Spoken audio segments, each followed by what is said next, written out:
Buen día, Bolivia. Iniciamos con doctora Villayala. Desde ahora queremos invitarlos a comunicarse con nosotros al 214-8440 y escribirnos al 656-39-678. En esta primera parte de doctora Villayala vamos a estar hablando acerca de displasia de cadera junto a la doctora Shirley Oros, a quien quiero dar la bienvenida. Doctora, ¿cómo está? Gracias por estar con nosotros en esta mañana. Buen día, muchas gracias nuevamente por la invitación. Es un placer estar en su programa. La sugerencia para hoy, displasia de cadera. Empezamos haciendo esta corta introducción a través de este material.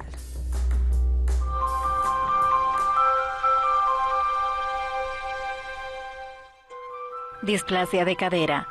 Antes se la llamaba luxación congénita de cadera y ahora la conocemos por el nombre de displasia de cadera o displasia evolutiva o del desarrollo de la cadera.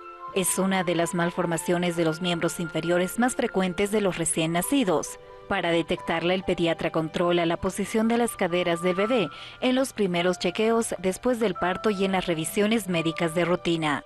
La displasia de cadera consiste en un desarrollo normal de la articulación que hay entre la cabeza del fémur y la cavidad de la cadera, provocando un desplazamiento hacia afuera de la cabeza del fémur, el hueso superior de la pierna.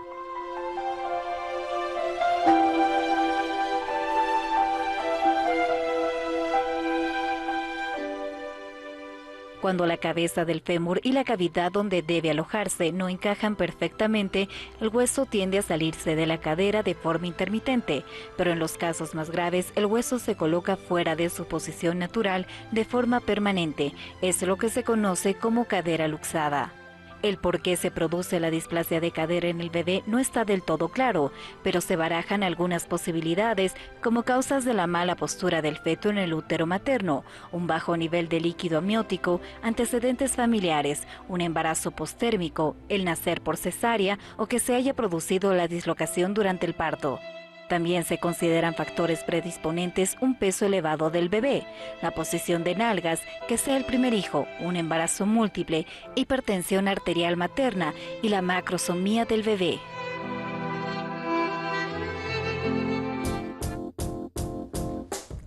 Displasia de cadera es el tema que estamos abordando durante esta primera parte de doctora Villayala. Recuerde que ya está habilitada la línea del canal, el 214-8440 y el 656-39-678 para que usted realice sus consultas vía SMS. Si tiene alguna pregunta que sea relacionada con la fisioterapia, por supuesto que también va a ser bienvenida.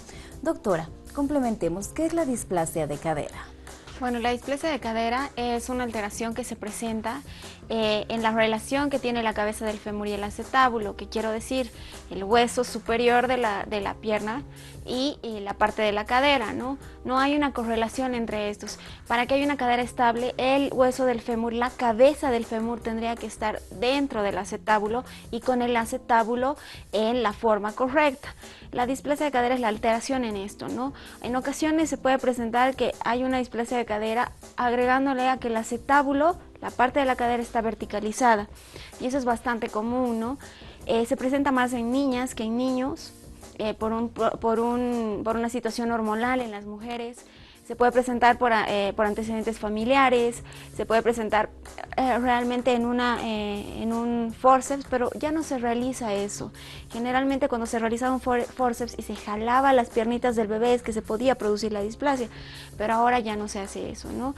Es una situación que realmente sí se puede tratar a tiempo. La radiografía se la toma a los 3 meses, incluso los pediatras ahora la están tomando mucho antes, están viendo desde bebés para poder incluso poder poner simplemente un doble pañal y bueno, evitar el uso del arnés, evitar situaciones más complejas, ¿no? Ahora bien, el tratamiento que se va a aplicar al bebé depende del grado de la lesión.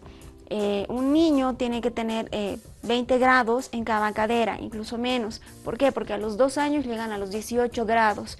Pero si en las radiografías nos sale 25, 30, ya estamos hablando de de una displasia bastante Deberían alta. hacer, perdón doctora, como en esos 20 grados.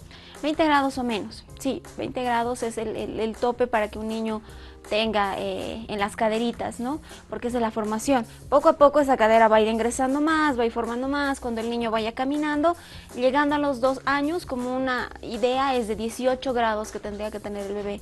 Ahora hemos visto casos de niños con 1 año que ya están caminando y que están con 30 grados. Entonces eso ya es, en ocasiones nos lleva a una cirugía, ¿no? O a un yeso.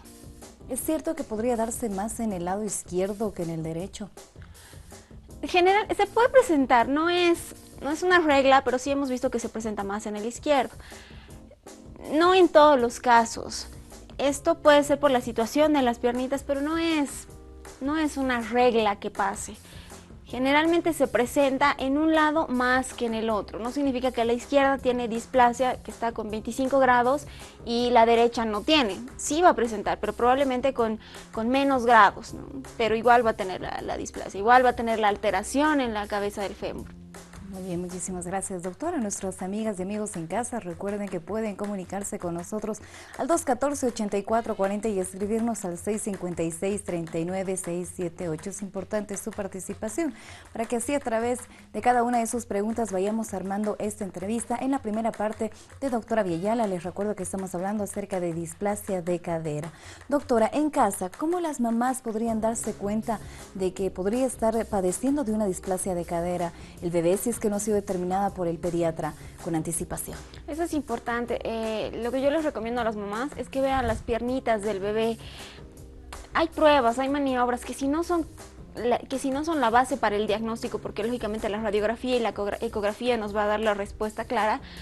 El ver las piernitas, que una piernita sea un poquito más larga que la otra, en las líneas glúteas, cuando abrimos las piernitas del bebé hay líneas glúteas, ¿verdad? Entonces que una esté más descendida que la otra, la parte interna de las piernitas, que haya más líneas en el lado izquierdo que en el lado derecho. Y otra clave, que el bebé cuando le cambien el pañal no quiera abrir las piernitas, que trate de mantenerlas siempre cerraditas, porque ahí estamos hablando de un grado de displasia un poco más alto, ¿no? ¿Por qué? Porque al abrir las piernas el bebé siente dolor. Entonces lloran, entonces todas esas cosas tienen que tomarlas en cuenta los papás. Son pequeños detalles que pueden llevar al pediatra para que el pediatra derive a un traumatólogo ortopedista y pida una radiografía, una ecografía para corroborar realmente, ¿no? Y esas maniobras que les digo son maniobras que realizamos los profesionales en salud, son las pruebas de Ortolani, Barlow. Entonces los ojos de la mamá en el bebé son base para esto. Tenemos una consulta. Cintia está en línea, se comunica con nosotros desde Irpavi. ¿Cómo estás, Cintia? Buen día. Buenos días. Quería consultarle. Adelante. Tengo un niño de 7 años que no ha tenido displasia de cadera. Recientemente le han sacado otra radiografía porque lo que él hace es uno de los piecitos, mientras camina y se cansa, lo mete adentro, o sea, lo dobla lo rota, digamos, ¿no?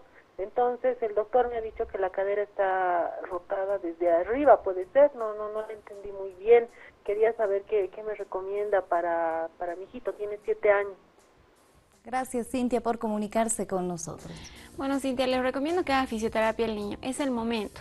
A esa rotación se llama coxavara, que significa que la cabeza del fémur no está en una correcta relación en el acetábulo. ¿Qué quiere decir? Que ha rotado la cabeza del fémur. Entonces el niño, ¿qué hace? Empieza a caminar con el piecito hacia adentro. Y bueno, se le dice, por favor, camina bien. Vuelven a ponerlo de manera normal, pero automáticamente, como la cabeza no está en correcta relación, pues automáticamente el piecito lo vuelven a poner. Es el momento, ¿por qué?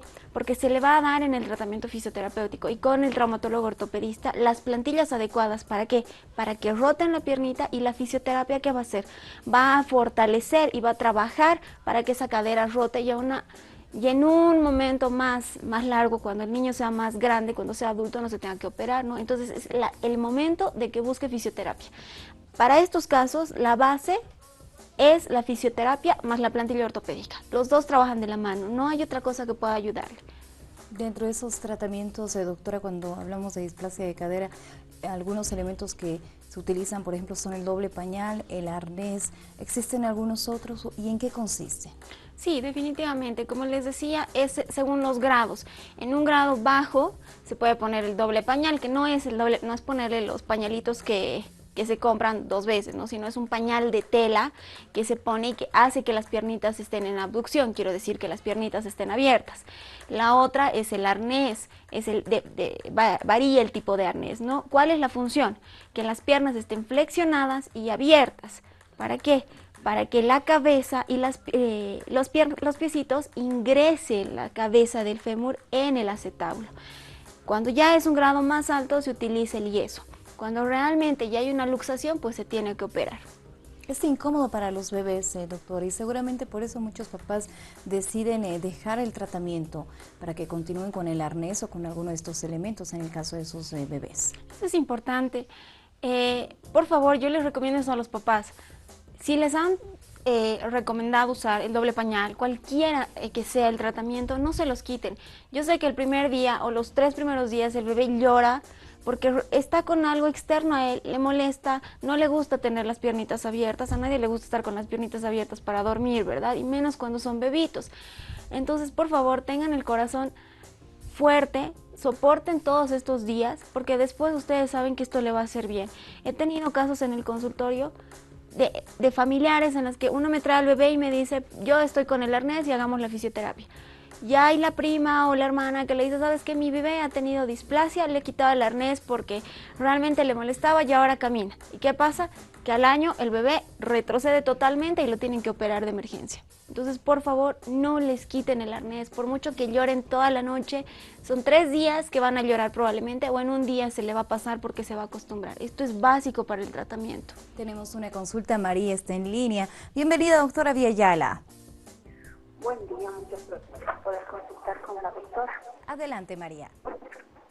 Doctora, le quería preguntar acerca de la displasia de cadera en adultos. Tengo entendido que esto es consecuencia de la artrosis y quisiera preguntarle si hay alguna manera de prevenir. Gracias. Gracias, María, por comunicarse con doctora Villayala. María, generalmente se presenta una artrosis secundaria a una displasia de cadera. Rara vez se puede presentar una displasia por la artrosis.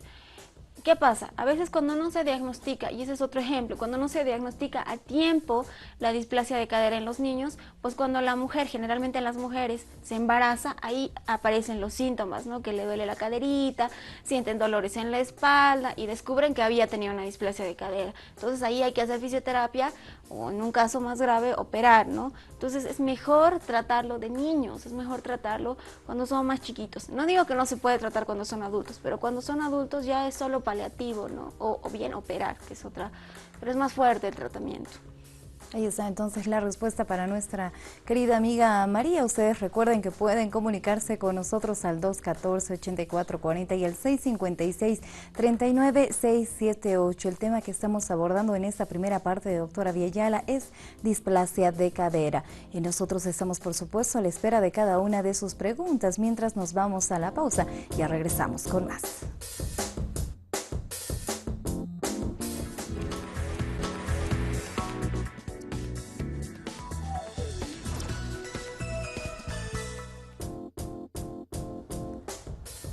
Displasia de cadera es el tema del que estamos hablando durante esta primera parte de doctora Villayala. Recuerde que puede comunicarse con nosotros al 214-8440 y escribirnos cada una de sus preguntas al 656-39-678. Damos la bienvenida a Silvia, quien en este momento se encuentra en línea. ¿Cómo está? Buen día, Silvia. Buenos días. Quisiera hacer una consulta a la doctora, por favor.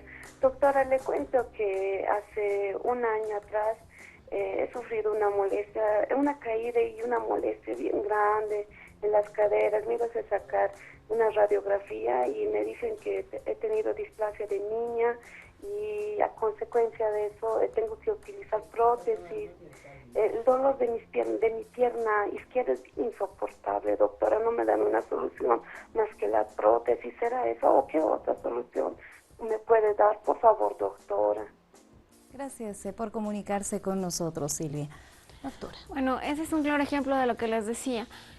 La verdad es que sí es necesaria la prótesis, pero mientras consigamos el dinero, porque sí que es costosa, mientras consigamos el dinero le aconsejo que haga fisioterapia. ¿Para qué? Para reducir el dolor y por lo menos fortalecer. ¿Cuál es el beneficio de la fisioterapia en este tipo de casos? Que más allá de que, si bien no la va a curar y no va a obtener, en casos adultos quiero decir, una solución a esta displasia, va a disminuir el dolor y por otro lado va a preparar ese miembro inferior para que pueda entrar a la cirugía. La fisioterapia para cualquier cirugía, y esto es importante, es antes, durante y después. Entonces, haga fisioterapia, señora, mientras consiga el dinero, para que puedan fortalecer esa musculatura, para que puedan disminuir el dolor, pero lamentablemente la fisioterapia no va a corregir, ¿no? Realmente va a necesitar la prótesis. Cuando se habla de prótesis, doctora, ¿nos estamos refiriendo a una prótesis en cuanto al fémur o a algún hueso de la cadera?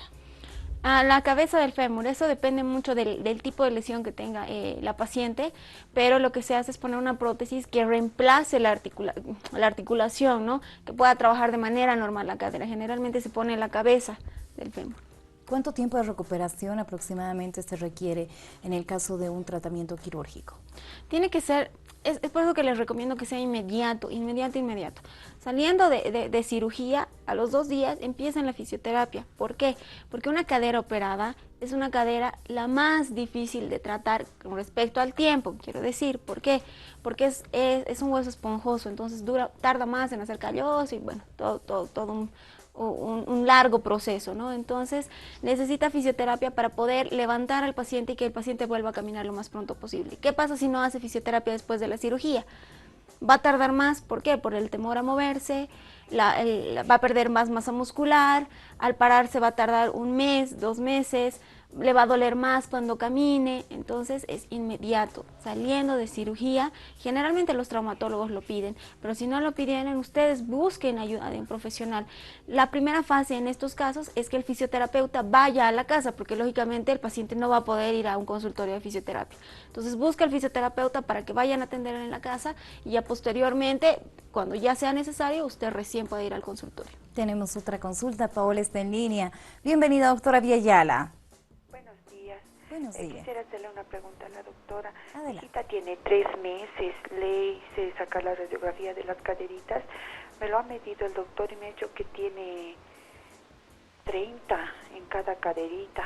No sé si ese es un nivel alto de displasia y me ha sugerido ponerle trapitos en la pierna para que esté abiertita las piernas. Tampoco me ha hecho poner el arnés.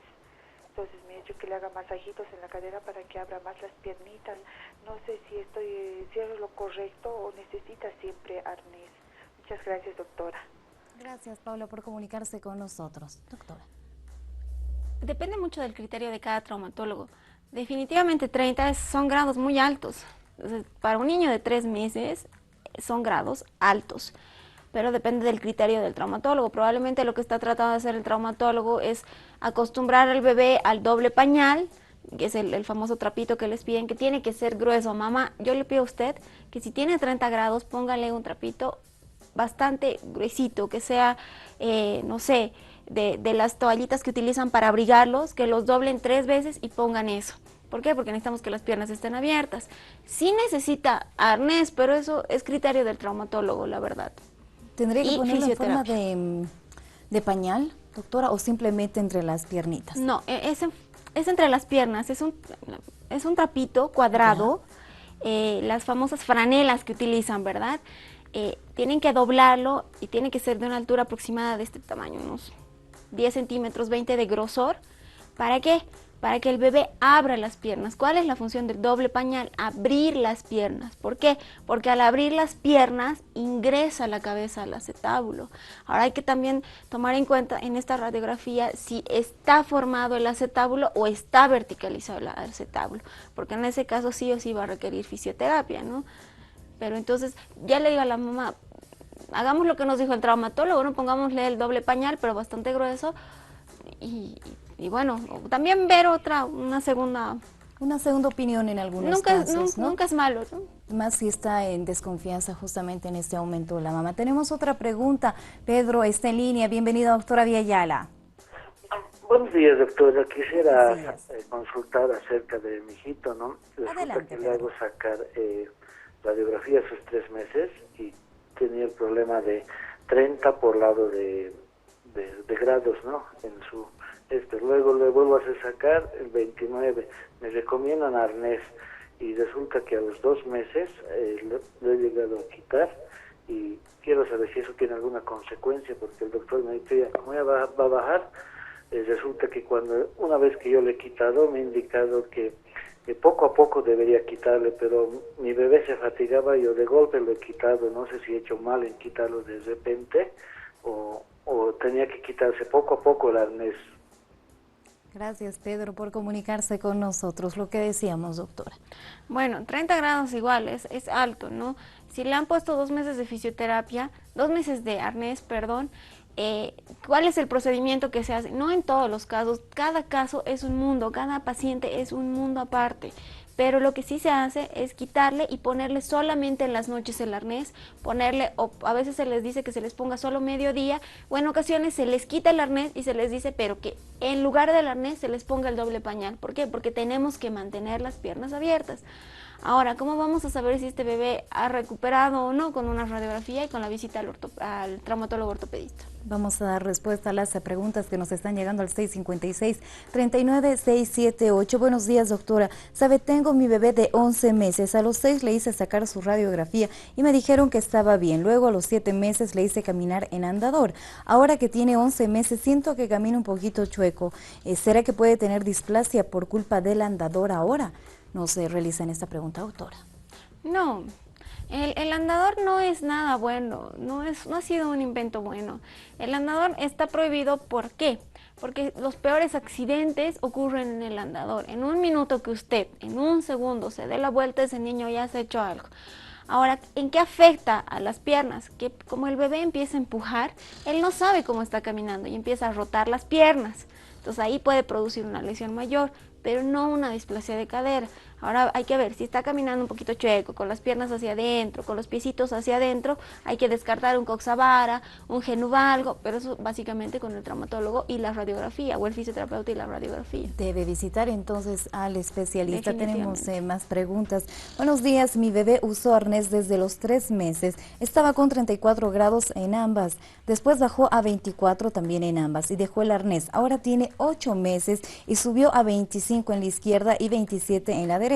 El traumatólogo me dijo que está en lo normal y que en las noches le ponga una almohada entre las piernitas para dormir. Doctora, ¿qué puedo hacer? ¿Es esto normal? Nos preguntan. Gracias por escribirnos. Bueno, si le ha puesto una almohadita entre las piernas, lo que le está pidiendo es lo que les decía, ¿no? Mantener las piernas en abducción, abiertas. ¿Qué pasa? No es que vuelva la displasia. Hay ocasiones, pero definitivamente, en la que cuando le sacamos la radiografía al niño, pero esto es básicamente del traumatólogo, el radiólogo, esto los papás no lo pueden manejar, ¿no? Cuando sacamos la radiografía, se ha sacado en una mala posición o el niño se ha movido. Entonces, ¿qué pasa? El cartílago trirradiado no sale.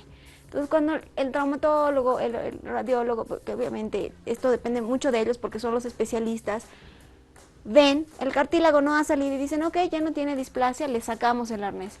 Le volvemos a sacar la radiografía y aparece el cartílago. Entonces resulta que no había estado adentro, sino que el cartílago no ha salido, entonces aparentemente ha vuelto, ¿no? Pero no es que vuelva, sino es un problema en la radiografía, pero definitivamente esto lo maneja el radiólogo y el traumatólogo. Está lejos de que puedan manejarlo los papás, ¿no? Ahora, si el traumatólogo le ha dicho que está bien y que está en los grados, pues es el traumatólogo, tenemos que hacerle caso porque es su especialidad, ¿no? ¿Se puede coadyuvar en tratamiento a través de la fisioterapia en niños que estén utilizando arnés, doctora? Definitivamente, el mejor tratamiento para los niños con displasia es el arnés y la fisioterapia.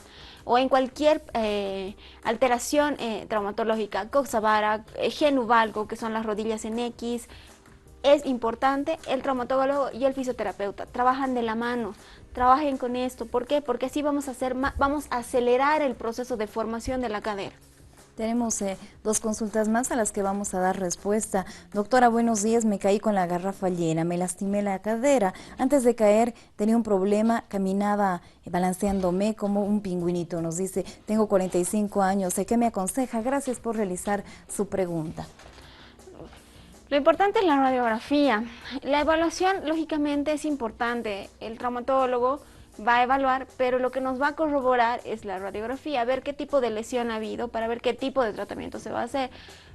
Muy poco puedo aconsejarle de qué tipo de ejercicios va a hacer si no tengo la información. Es probable que yo le dé una rutina de ejercicios por este medio y que sea incorrecta porque no es la lesión que necesita el tipo de tratamiento. Tenemos una última pregunta. Doctora, tengo mi bebé de 4 meses. Tengo que sacarle alguna radiografía de su caderita. ¿Dónde puedo acudir? Nos pregunta, ¿me podría dar su dirección? Gracias por escribirnos, doctora. Definitivamente es regla y forma parte para todos los papás que tienen bebés por primera vez. El niño debe sacarse por obligación la radiografía a partir de los 3 meses para descartar la displasia de cadera. ¿Dónde puede acudir? Diferentes, primero pídale al pediatra. Si el pediatra no le pide la radiografía o estamos en el seguro, la caja o cualquier situación, pues podemos asistir a lugares privados donde se pueda descartar eso. La dirección de diferentes traumatólogos. Y bueno, del consultorio estoy en la 20 de octubre y Pedro Salazar, justo frente al Ministerio de Defensa. Esto es en la Plaza Baroa, el policonsultorio Santa Mónica, en el edificio Santa Mónica. Por favor, tomen en cuenta eso, la radiografía es importante para bien descartarla o para bien tratarla a tiempo. Es mejor tratarla a tiempo, ¿no? Cerramos esta primera parte, doctora Villayala. Algunas recomendaciones importantes cuando hablamos de displasia de cadera, doctora. Sí.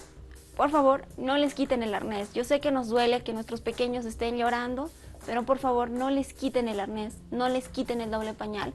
Sigan lo que el traumatólogo, lo que el profesional les está pidiendo, porque sabe por qué se los está pidiendo. Está evitando algo mayor, está evitando una cirugía. Por favor, sáquenle la radiografía a los 3 meses o 4 meses. Eso el pediatra se los va a pedir. Básico a los 3 meses. A veces se les pide ecografía incluso más chiquitos. ¿Por qué? Porque se nota que hay alguna alteración. Entonces, hagámosla. Tercero, si les han puesto arnés, por favor, traten de hacerlo con fisioterapia, donde ustedes vayan.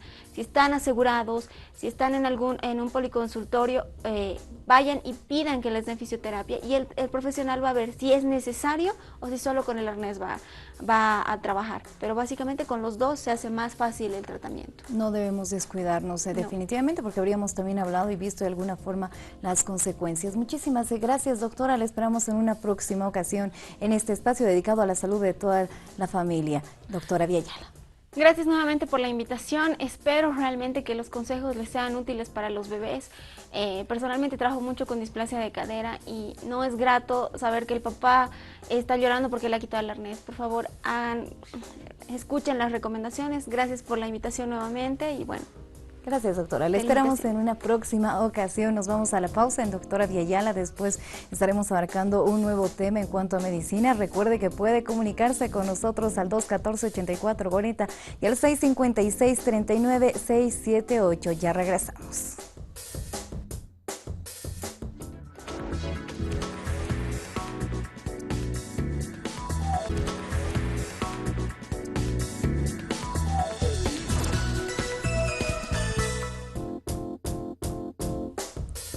Regresamos en esta segunda parte de Doctora Villayala, el tema a sugerencia también del doctor que nos acompaña en esta mañana, Carlos Berzosa, a quien quiero dar la bienvenida. ¿Cómo está, doctor? Pues un placer estar una vez más en Aviala Televisión para hablar de este tema tan interesante e importante que es la embolia pulmonar, ¿no? Así es, doctor. Iniciemos entonces demostrándoles esta corta introducción.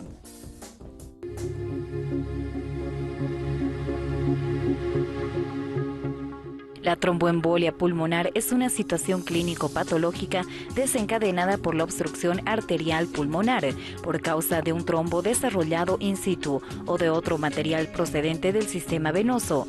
De ello resulta un defecto de oxígeno en los pulmones. Es una de las principales emergencias médicas. Se trata de una enfermedad potencialmente mortal. El diagnóstico no es fácil, pues a menudo existen pocos signos que puedan orientar al médico. Hay varios síntomas que hacen sospechar que la persona que los presenta está sufriendo un tromboembolismo pulmonar. Los más característicos son la sensación de falta de aire de aparición brusca. Este es el síntoma más frecuente, aunque puede ocurrir por muchos motivos. También está el aumento de la frecuencia respiratoria o taquipnea. Ocurre habitualmente en la tromboembolia pulmonar. el aumento de la frecuencia cardíaca o taquicardia. El corazón aumenta su ritmo para poder enviar la sangre suficiente a los pulmones. La pérdida de conocimiento o síncope. En ocasiones sucede un fallo cardíaco transitorio que deja al cerebro sin flujo sanguíneo momentáneamente. El dolor en el tórax, que puede ser un dolor localizado en el centro del pecho, detrás del esternón, opresivo y parecido al de un infarto cardíaco. Asintomático, ya que puede que la tromboembolia pulmonar pase desapercibida. Embolia pulmonar es el tema que estamos abarcando en esta segunda parte, doctora Villayala. Recuerde que puede comunicarse con nosotros. El 214-8440 ya está habilitado y por supuesto el 656-39678 para que realice sus consultas. Ampliamos este tema, doctor. Tal vez podríamos complementar acerca de lo que es el embolia pulmonar. Sí, es un cuadro extremadamente grave, potencialmente mortal, y hay que señalar que es la segunda causa de muerte a nivel mundial. O sea, prácticamente 30% de personas que fallecen llegan a fallecer como complicación de embolia pulmonar, aunque se atribuya a otra causa, a otra enfermedad. Solamente está colocada debajo del infarto de miocardio. Es una verdadera emergencia médica y es muy difícil el diagnóstico, como veíamos en el spot. No hay un dato así que te pueda decir, pucha, esto sí o sí es embolia. Para su confirmación se requiere cierto estudio sofisticado que gracias a Dios ya contamos en medio, que es una tomografía de alta resolución. Se pintan las arterias del pulmón, se llama angiografía, y hay que señalar qué personas están en riesgo de padecerla y de dónde viene esto. El 80% del origen de las embolias pulmonares está en coágulos que se forman en las venas más profundas de las piernas. ¿Y qué personas están en riesgo de formar estos coágulos? Para comenzar, las personas que padecen varices, por ejemplo, en los miembros inferiores. Las personas que tienen sobrepeso, por ejemplo, también. Personas que han tenido, por ejemplo, un accidente, por ejemplo, de tránsito y han tenido una fractura de la cadera o una fractura del hueso más largo de la pierna, que es el fémur. O personas, por ejemplo, que van a ir a una cirugía donde les van a tener que sustituir la articulación de la rodilla o de la cadera, o sea, prótesis de cadera y prótesis de rodilla, como que es mandatorio al hacerla, por ejemplo, hacer un tratamiento de prevención para este problema. Las personas con cáncer, o sea, toda persona que tiene cáncer tiene una tendencia a que su sangre se vuelva más densa, más espesa y coagule, ¿no? Y forme coágulos de la nada, o sea, porque normalmente se forma coágulos, es lo normal, ante una lesión del organismo, ¿no? Pero estas personas, sin necesidad de que haya una lesión, tienen una predisposición. Las enfermedades que presentan enfermedades autoinmunes, o sea, las que llamamos condicionopatías, la artritis reumatoide, el lupus eritematoso sistémico, tienen la formación de unas sustancias químicas que se llaman anticuerpos antifosfolipídicos, tienen una gran predisposición a ser cuadro. Finalmente, el 20% de las embolias pulmonares nacen del propio corazón. En personas que pueden tener enfermedades cardíacas, pueden tener una arritmia cardíaca, personas que tienen, por ejemplo, chagas, personas que tienen dilatado el corazón y son portadores de marcapaso, pues están en alto riesgo de hacer este cuadro. Y las grandes cirugías, o sea, una persona que se sometió a una gran cirugía y quiere guardar reposo, una peritonitis, una gran cirugía abdominal, una gran cirugía de extremidades, está en alto riesgo de hacer embolia pulmonar. Podríamos decir que la embolia pulmonar es, junto con la neumonía asociada a hospitales, las dos principales causas de que pacientes que son operados se complican y mueran. Y no mueren a veces de la propia cirugía, sino mueren como complicación de esta enfermedad. ¿Cuáles son los síntomas, doctor? ¿Cómo nos podemos dar cuenta de que ya sea una persona está sufriendo una embolia pulmonar o uno mismo? Es muy, como llamamos, polimorfo, se puede tener varios tipos de síntomas, pero uno de los más llamativos es la falta de aire y de forma súbita. Una persona que de pronto está tranquila y le comienza a faltar aire, comienza a asfixiarse, comienza a ponerse de color violeta los dedos o azules, eso es un dato muy llamativo. Comienza a respirar muy rápido y con mucha dificultad. Otro de los datos es dolor en el pecho. En el centro del pecho, como detrás de este hueso, que es el principal, que es el esternón, y eso simula básicamente un infarto.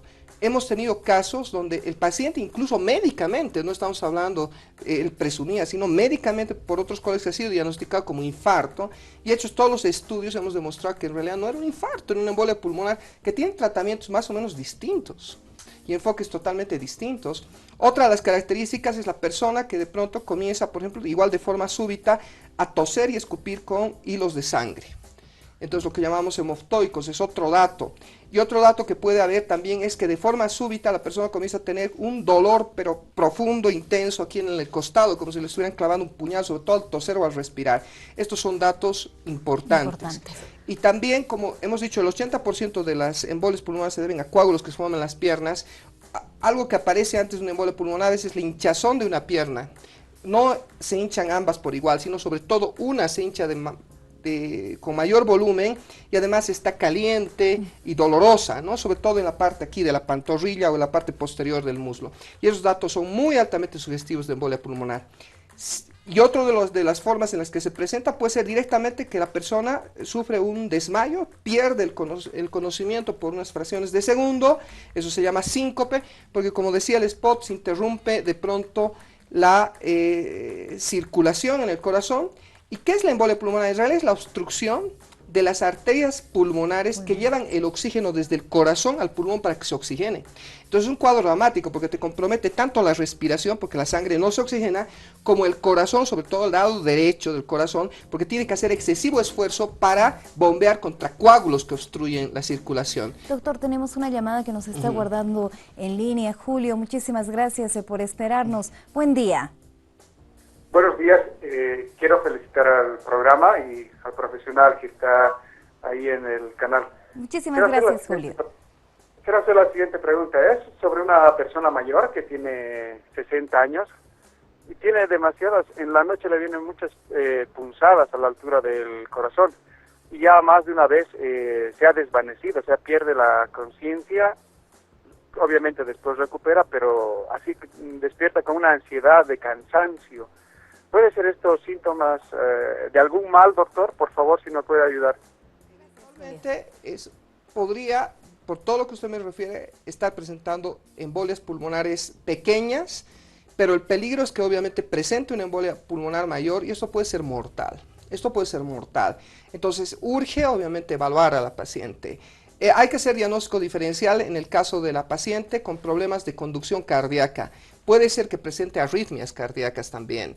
Entonces, en este tema de la embolia pulmonar, siempre se maneja de forma coordinada entre un cardiólogo y un neumólogo. No puede entrar uno unilateralmente. Entonces, la señora va a requerir un estudio de electrocardiograma, un Holter, que es un registro de 24 horas del ritmo cardíaco. Va a requerir una ecocardiografía, que es una ecografía del corazón para ver cómo está el corazón, si no está formado coágulos, y un estudio de tomografía de alta resolución para pintar las arterias del pulmón y ver que no están bloqueadas por coágulos, que es la embolia pulmonar. ¿Existen grados, doctor, de una Claro, embolia desde una pulmonar? leve, que puede pasar como un cuadro desapercibido, tengo de pronto una pequeña falta de aire o incluso puede haber silbido en el pecho.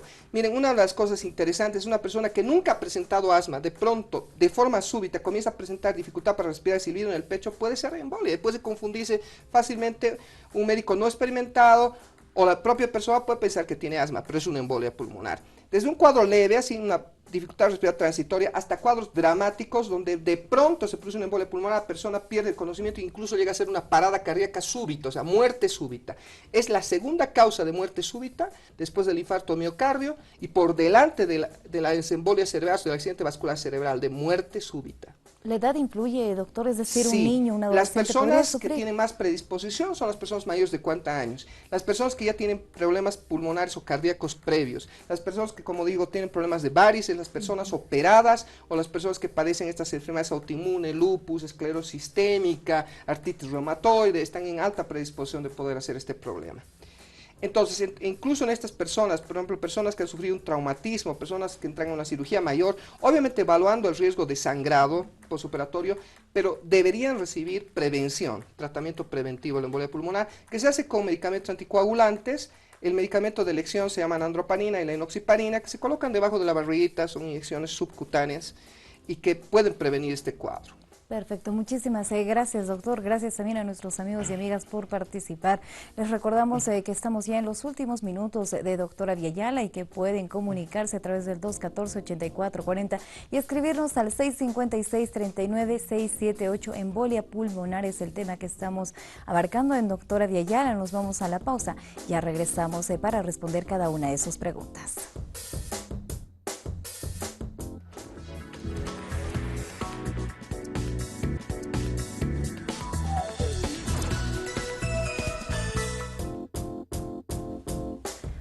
Continuamos con más en Doctora Viellala. Tenemos una consulta. Josefina está en línea. Bienvenida al programa, doctora Viellala. ¿Cómo está?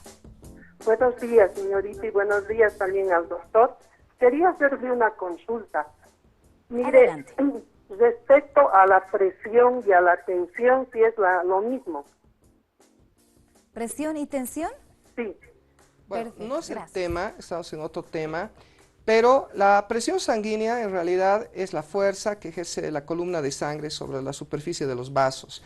Y eso en realidad solamente se puede medir mediante un catéter, un domo dentro de la arteria. Y eso se hace generalmente en unidades de terapia intensiva.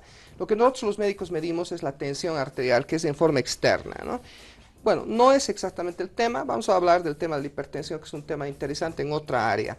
Lo que sí quería hablar es, por ejemplo, de esto del síndrome de la clase turista, que también es interesante.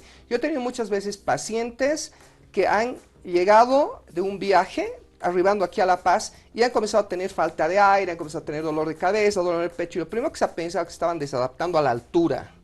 Y no se ha considerado que estaban haciendo una embolia pulmonar. Lo que sucede es que la persona, sobre todo cuando va en clase turista, entonces va por muchas horas y no puede estirar las piernas.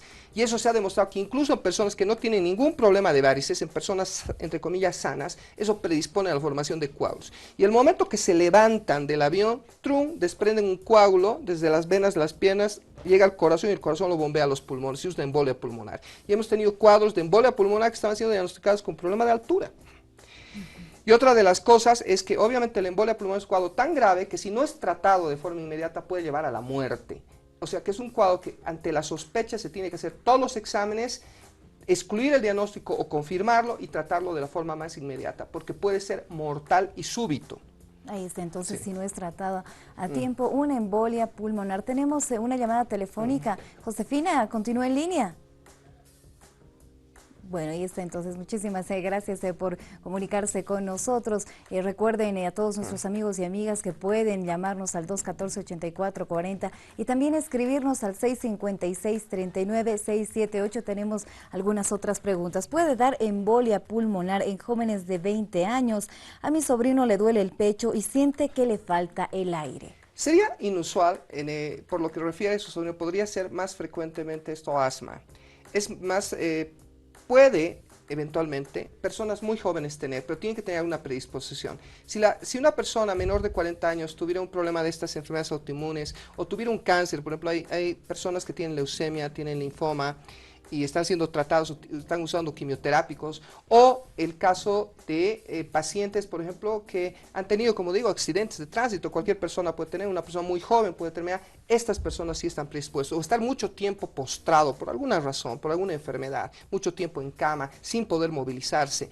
Estos son factores claros predisponentes. Es un cuadro que evidentemente puede dar a cualquier edad, pero es más propio de gente mayor de 40 años. Perfecto, y esta entonces la respuesta para nuestro amigo. Tenemos más preguntas. Buenos días, felicidades por el programa. Tengo 55 años y a veces siento punzadas en los pulmones y que me da como calambres. ¿Esto podría deberse a una embolia pulmonar? Gracias por comunicarse Obviamente con cuando nosotros. hay este dolor, a veces ese dolor como punzadas puede ser un dolor banal, puede ser, como decimos, una neuritis, una inflamación de los nervios que van debajo de la costilla, pero también puede ser un problema de irritación de la cubierta del pulmón, y la embolia pulmonar irrita la cubierta del pulmón, pero hay otros diagnósticos, ¿no?, que entran en esto. Pueden haber problemas de neumonía, pueden haber problemas de acumulación de agua en la cubierta del pulmón, de derrame pleural, que producen esto. Entonces, obviamente, lo que se requiere es un examen físico, hacer mínimamente un estudio de radiografía, una buena auscultación de la paciente. Perfecto, y es entonces la respuesta para nuestra amiga. Tenemos una consulta con quien estamos en línea. Buen día. Buenos días, habla la señora Lourdes de la zona Miraflores. ¿Cómo está, Quería señora Lourdes? al doctor, yo soy chagástrica y tengo, como dice, los síntomas de las punzadas en el corazón. No es muy seguido, pero tengo también punzadas alguna vez en los pulmones. Tengo varices y tengo también de los dedos las primeras moradas. Ya, entonces no sé cuál es el cuidado que debo tener. Y fuera de eso tengo el problema de los pulmones, he sufrido neumonía. No sería raro que muchos de los cuadros que se han tipificado como neumonía hayan sido embolias pulmonares.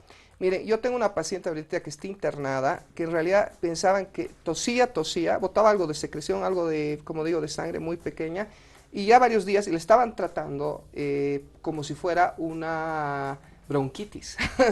y realmente incluso la embolia pulmonar puede producir una opacidad en el pulmón que tú ves la radiografía y si no ves los antecedentes del paciente puede decir es una neumonía.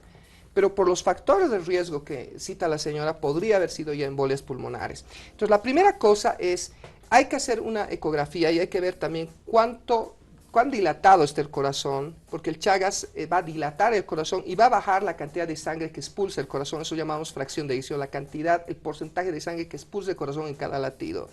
Y si este porcentaje es muy bajo, la sangre básicamente no se mueve, no circula, sino queda dentro del corazón y va a formar coágulos.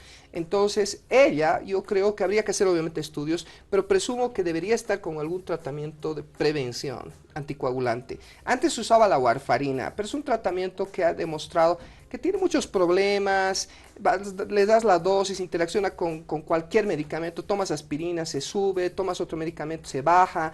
Entonces ahora ya hay medicamentos más modernos, el Irovaxaban es un medicamento que recién ha sido introducido en Bolivia y que es un excelente tratamiento. Pero obviamente hay que ver si ella es tributaria al tratamiento. Pero debería hacer una consulta médica y debería evaluarse conjuntamente con un colega de cardiología para ver si se puede hacer un tratamiento para prevenir la formación de coágulos. Porque ya sabemos que este coágulo una vez que se forma pues es mortal. Entonces prevenir un tratamiento anticoagulante, ver si ella tiene las indicaciones. Tenemos otra consulta, Tatiana está en línea. ¿Cómo está? Bienvenida, doctora Villayala. Buenos días y mil felicidades por el programa. Buenos días, gracias. Una pregunta al doctor. Adelante. Mi papá tenía hace junio, julio y agosto le ha dado neumonía y esos 3 meses ha estado bajo tratamiento, le han dado la levofloxacina, un antibiótico muy fuerte. Resulta, eso le ha dado neumonía por enfriamiento, según nos dijo el médico. Pasó la neumonía, pero ahora se ha vuelto a resfriar y otra vez ha adquirido los mismos síntomas de la neumonía. Le da un poco de fiebre, tiene escalofríos, sudoración excesiva y está botando flemas con un poco de sangre. Entonces, no sabemos si es otra vez que está comenzando la neumonía o es algún tipo de complicación que le está pasando en este momento. Claro, lo que sucede es que los síntomas que usted refiere pueden ser compatibles con embolia pulmonar. O sea, y también la neumonía puede dar expectoración. También da fiebre la embolia pulmonar, aunque decimos que la fiebre no es tan alta, la fiebre muy alta con 38,5, 39 grados, es neumonía. Pero en este caso, ante la duda y visto de que se va repitiendo este cuadro, es muy raro que esto ocurra, pues hay que hacer estudios a profundidad. Como digo, hay que hacer un estudio que no es una radiografía, es una tomografía, pero no es una tomografía común, es una tomografía de alta resolución. Gracias a Dios la tenemos, por lo menos 3, 4 clínicas disponen de inyector automático, la clínica Rigel, el hospital Arcoiris, el hospital Juan 23, tenemos la clínica alemana, la clínica Semes que están haciendo esos estudios, que son tomógrafos de alta resolución, y se puede llegar a través de esto al diagnóstico. Entonces yo recomendaría que sea evaluado por un especialista y se haga el diagnóstico, porque evidentemente se tiene que excluir que sea una embolia pulmonar, y si es una neumonía, ver por qué esta neumonía se va repitiendo. Tiene que haber alguna causa, alguna baja de defensas, alguna predisposición, a veces hay tumores en la parte pulmonar que predisponen que las neumonías se vayan repitiendo. Doctor, vamos cerrando con esta edición de Doctora Villayala. Quisiéramos tal vez pedirle algunas recomendaciones en cuanto a este tema. Pues la primera recomendación es que si las personas tienen estos síntomas, no difieran. Porque muchas personas lo han hecho y de pronto cuando yo he trabajado mucho tiempo antes en emergencias, tenemos casos de paradas cardíacas súbitas, la persona fallecía de forma súbita, nos llamaban para reanimar e intentar sacarla del paro y pues cuando hacíamos la historia tenía antecedentes de haber hecho una embolia pulmonar, pero la persona difirió la consulta. Entonces si usted tiene síntomas como los que hemos citado, pues consulte cuanto antes a un especialista y que se haga todos los estudios. 2, siempre coordinar con su médico que si usted va a ser operada, que si usted tiene problemas cardíacos, ver la prevención de este tipo de problemas. Si usted tiene cáncer y está en tratamiento quimioterápico, pues debe tener un tratamiento preventivo para este tema. Doctor, muchísimas gracias por visitarnos en esta ocasión y por supuesto lo vamos a estar esperando en una próxima edición de Doctora Villayala. Claro que sí, y me encantaría si sería posible hablar de un tema también que últimamente es epidémico, que es el cáncer y concretamente del cáncer de pulmón. Y que tenemos estudios muy interesantes que estamos realizando junto con todos nuestros colegas que son parte del equipo del Instituto Nacional de Tórax. Gracias, doctor. Una excelente propuesta para una próxima edición junto a doctora Viayala. Recuerde que mañana tenemos una cita a las 8 en punto de la mañana. Ahora los invitamos a quedarse junto a Viayala Reporta. Permiso.